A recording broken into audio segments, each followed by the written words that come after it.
kanan. Rocky Gerung.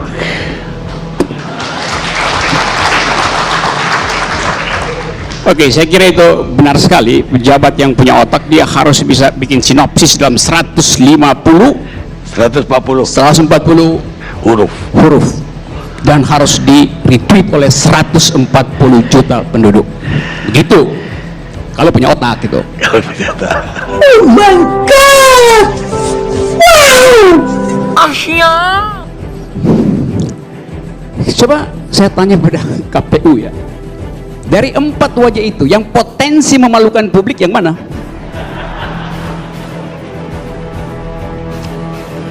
Dari yang 4 itu, yang potensi memalukan publik yang mana? Keempatnya itu putra-putra terbaik bangsa, Bang. Oh, pertanyaan saya, Anda bilang ada potensi dipermalukan, yang mana yang potensi dipermalukan oleh publik? Tentu saja 4-empatnya adalah putra terbaik. Kan ketua KPU nggak bilang itu adalah putra terbaik. Quotasinya adalah ada yang harus dijaga supaya tidak dipermalukan. Pertanyaan saya, yang mana yang punya potensi? You nggak usah jawab, kasih kisi-kisinya aja gitu.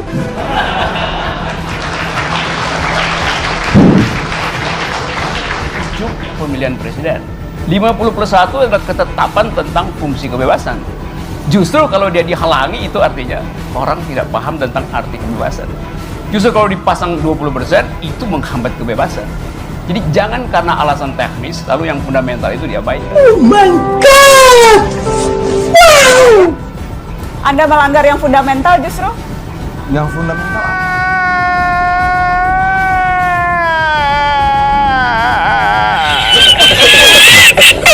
Kita kan sedang berbicara, pertama jangan lompat dulu. Tentang ambang batas presiden itu bukan 51%. Itu persoalan keterpilihan. Ambang batas. Dalilnya adalah itu seolah-olah open legal policy itu. Padahal itu prinsip tidak bisa diatur lebih detail kecuali diperintahkan oleh si prinsip. Prinsipnya nggak perintahkan apa-apa. Dan logika dari sistem presidensial adalah 50%. Tidak ada dasar. Tiket terusan apa itu? Ya, tiket terusan itu biasanya dia dapat dari calo. Dan itu bahayanya, percaloan itu dilegalkan dalam politik. Jadi Kalau gini, Mbak saya terangkan dulu kekeliruan logika saudara Adian itu. Dia tadi bilang bahwa sekarang sistemnya adalah pemilihan berbarengan itu. Terus dia bilang tadi, dulu 2004, 2009, 2014 sistemnya tidak berbarengan. Lalu dia pertanyakan sendiri, mengapa yang dulu tidak digugat, sekarang digugat? Loh, justru karena sistem sekarang itu berbeda. Jadi Anda bikin predikat tumpang tindih dengan subjek. You baru sebutkan bukan dong, tadi. artinya begini, yang diperdebatkan kan parlemen threshold-nya. Iya. Bukan prosesnya pileg dulu, Bukan pilpres. parlemen threshold. Kalau presiden threshold, yang di presidential threshold itu yang digugat presiden threshold, Iya. dulu juga sudah ada presiden threshold. Iya. Terus? Dulu juga sudah ada presiden threshold, Oke. itu pertama. Nah, terus Lalu? kedua, tiket terusan itu bukan kerjaan calo, karena dijual resmi di Ancol. Itu yang kedua. Oke. Nah, artinya Iya. saya khawatir begini ya. Terlalu cepat menuduh calo juga tidak bagus. Baiknya jangan terlalu cepat menghakimi orang. Jangan terlalu cepat menghakimi tentang apapun itu, termasuk tentang tiket terusan. Oke, Tapi terus? bahwa kemudian mungkin Bung tidak tahu, menurut saya perbanyak piknik dulu. Soal apa? Ya, Baik, biar tahu. kita kasih kesempatan. Bagaimana Bang Riki, Anda mau menanggapi spesifik tadi? Apa poinnya? Dia nggak kasih poin apa-apa. Loh, poinnya jelas dong. Bahwa sebenarnya kan dulu yang dipersoalkan apa? Presiden threshold-nya. Oke. Ya. Dulu ada nggak? Ada. Terus? Sebelumnya ada nggak? Ada. Ada, berlaku. No, ini Tunggu, kan berlaku dalam sistem bukan apa? yang You beli- dipersoalkan tahapan pileg dan pilpresnya atau presiden threshold. Gini, Kalau Anda presiden threshold-nya dianggap membatasi kebebasan, dulu juga sudah terbatasi kebebasan itu. bukan itu poinnya. Sebelumnya juga. Anda beli tiket buat masuk Ancol, Anda pakai buat nyogok di Tanjung Priok. Itu Dalam proses, jalan dalam pikirannya. situasi sekarang, jelas karena kita sedang masuk pada periode transisi dari pileg duluan lalu pilpres dan sekarang bersamaan. Lalu kenapa itu jadi argumen Anda? Anda batalkan kan bahwa justru kalau pemilihannya, sistemnya berubah, kenapa tiketnya sama? Tontonannya lain, Anda pakai tiket yang sama. Ya diusir Anda oleh Satpam Ancol pasti. Bukan tiket yang sama dong. Bukan tiket yang sama sebenarnya. Kalaupun kemudian menggunakan argumentasi tiket yang sama, tidak tepat. Kenapa? Karena ini bukan tiket, ini alat ukur. Yuk tadi sebut Alat tiket. ukur. Oke, baik. Bukan. Bumi yang bilang tiket. Saya yang bilang tiket. Saya yang bilang bilang tiket. kalaupun pakai Karena model kemudian contoh tiket, ada itu tiket alat- terusan. Itu alat, karena tiket dalam arti syarat untuk bisa maju menjadi calon presiden kan butuh apa namanya ya, kalau bukan tiket apa Iya. apa istilah yang pas kalau bukan Kalau tiket? menurut saya lebih tepat yang disebut sebagai cara untuk kesana itu partai politiknya. Bahwa kemudian Partai politik yang pernah bertarung di 2014 Betul. dan masih punya hak untuk mencalonkan diri lagi walaupun pertarungannya berbeda. karena situasi transisi. Mungkin Nah, sekarang yuk pakai mungkin argumen yang peraturan agak- ini nanti ini, akan ini. berlaku berbeda lagi ke depannya. Karena transisi saja ini. Jadi Bagaimana? menurut Karena transisi jadi karena diperbolehkan? itu, you bicara dengan motif transisi. Saya bicara dengan motif konstitusionalitas. Apa yang Soal- dilanggar dari konstitusi? Apanya? Apa yang dilanggar dari konstitusi? Dilanggar karena Anda pakai teori transisi. Jadi seolah kena transisi maka pasal tentang pencalonan presiden itu boleh Anda langgar. Bukan pelanggaran Loh, terhadap barusan Anda konstitusi. sebut transisi. Beda. Bahwa berikutnya nanti akan ditetapkan bersama-sama kembali ambang batas itu dari 2019 menuju 2024. Oke. Tapi sekarang transisi dari pileg Ya, karena duluan, itu. lalu pilpres. Baik. Tapi Jadi- itu jadi tidak gini. menjadi justifikasi Jadi bahwa ada pelanggaran konstitusi. Oke, yuk di ngomong mana 2 menit. pelanggaran konstitusinya? Oke. Di mana? Saya tunjukkan pelan-pelan dan jangan bantah saya ya. Saya Oh, tidak nggak bisa bantah dong. Anda. Kita sedang Oke, berdebat, baik. harus sedang berbantah. Oke, saya debat Anda sekarang ya. Baik, kita dengarkan.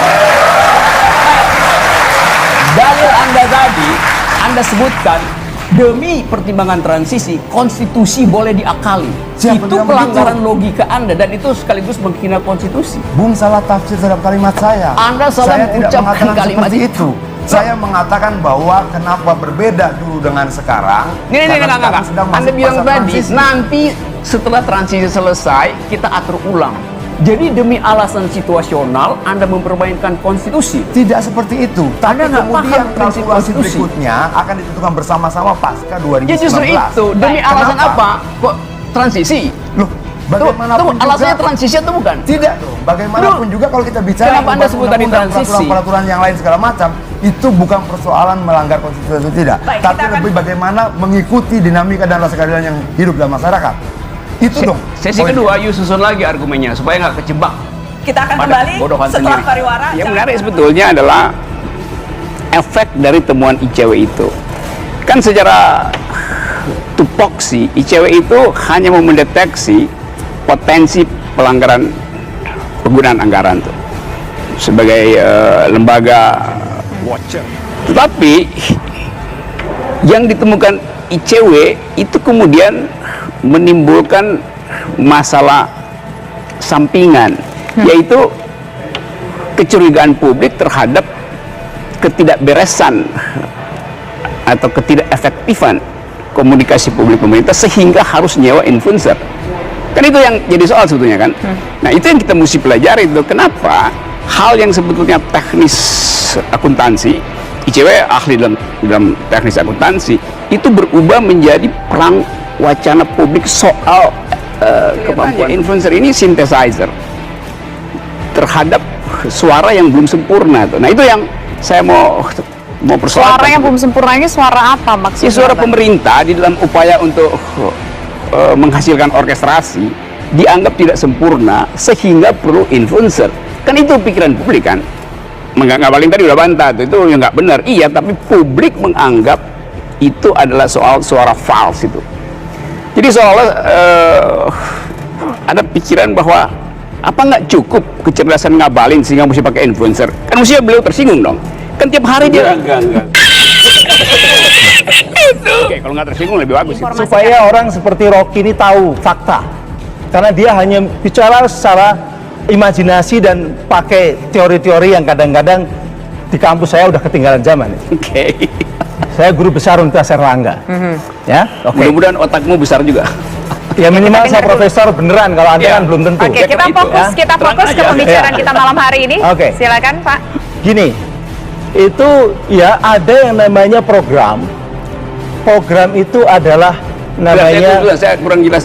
Anda jabatan resminya apa di situ? Staf ahli bidang hukum. Staf ahli bidang hukum. Ya. Kominfo. Bukan petugas humas ya. Diuji. Ya makanya, tapi hoaxnya kan sudah mengatakan tidak halal. Sudah dikatakan bahwa MUI mengatakan tidak halal. Padahal MUI baru kirim personal ke Cina. Jadi ini banyak hoax. Nah, Contoh lainnya apa? contoh lainnya misalnya vaksin itu akan Kan merubah dulu hoax DNA. ya. Apa? Merubah DNA. Oke. Akan membuat mandul dan sebagainya. Banyak sekali. Itu bukan hoax, Pak. Itu namanya ruang percakapan, diskusi di antara para ahli. Iya, makanya saya katakan ada hoax, ada disfungsi, ada diskomunikasi. Iya, itu namanya bukan hoax. Anda harus Diskomunikasi. bisa membedakan mana yang hoax, Diskomunikasi. mana yang percakapan. Persoalannya adalah bahwa orang yang bercakap itu adalah bukan kompetensinya.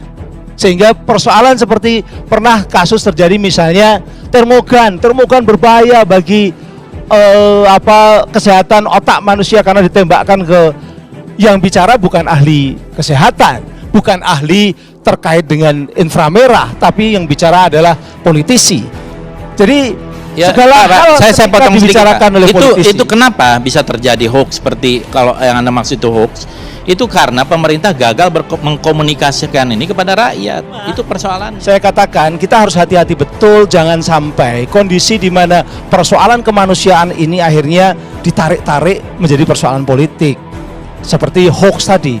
Hoax itu biasanya pada saat-saat politik sedang politik nasional berkembang dia naik. Pak, coba contohkan persoalan politik itu apa?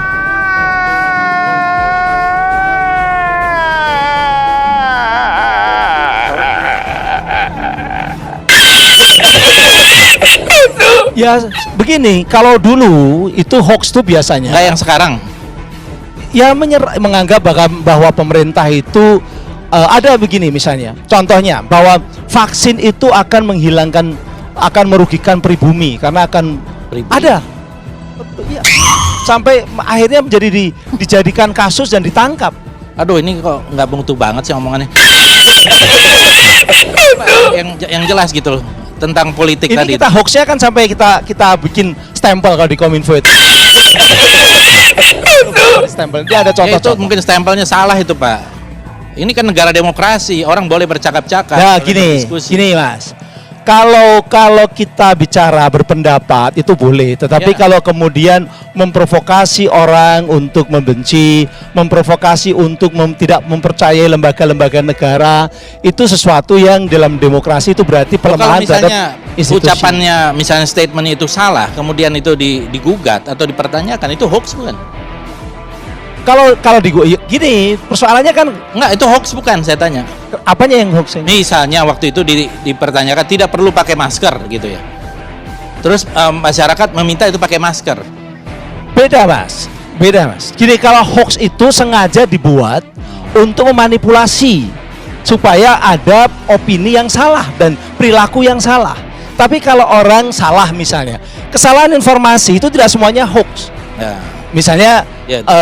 WHO mengatakan bahwa dulu hanya droplet infection, hanya Justru lewat. ini pernyataan Anda itu inkonsisten, satu sama lain itu bertabrakan. Di satu sisi ini masih trial and error, di sisi lain sudah melakukan judgment bahwa ini hoax. Jangan dulu ada judgment dong. Kan ini semuanya dalam proses. Begini, kalau di Kementerian Kominfo biasanya kalau ada informasi-informasi seperti itu kita coba konfirmasi kepada ahlinya. Nah, ketika kita konfirmasi kepada ahlinya seperti pernyataan Anda tadi bahwa mengatakan bahwa harga vaksin itu hanya $2. Itu Itu kemudian ketika dikonfirmasi ke yang berkompetens tidak siapa seperti yang itu. berkompeten, Pak?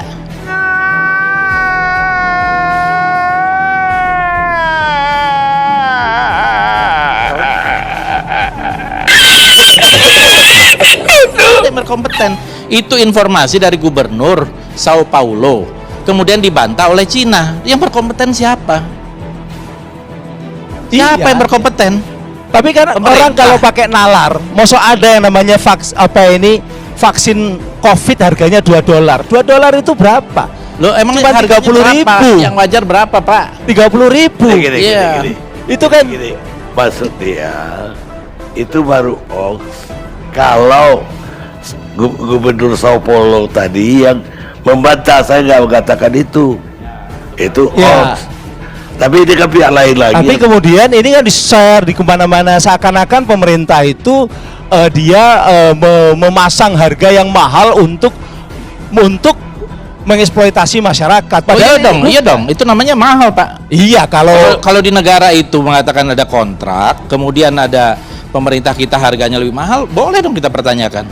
Masyarakat boleh menggugat kok lebih mahal. oh kalau itu boleh, nggak Iya, apa-apa. iya, nggak ada masalah. Tapi jangan membuat hoax. Itu Yang aja. mana hoaxnya?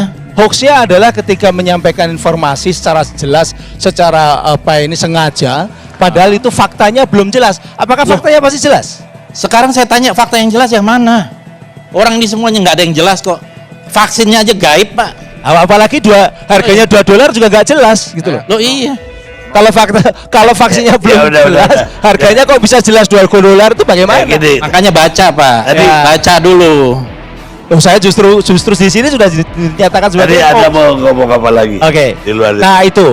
Nah ini memang membahayakan sekali kalau diskomunikasi ataupun juga hoax ini dibiarkan. Karena yang muncul adalah orang atau masyarakat akhirnya tadi seperti yang terjadi di tempatnya Bang Daule tadi, tidak percaya adanya COVID, tidak percaya tentang pada kadang tidak percaya pada dokter. Mereka tidak percaya pada dokter, tidak percaya pada rumah sakit.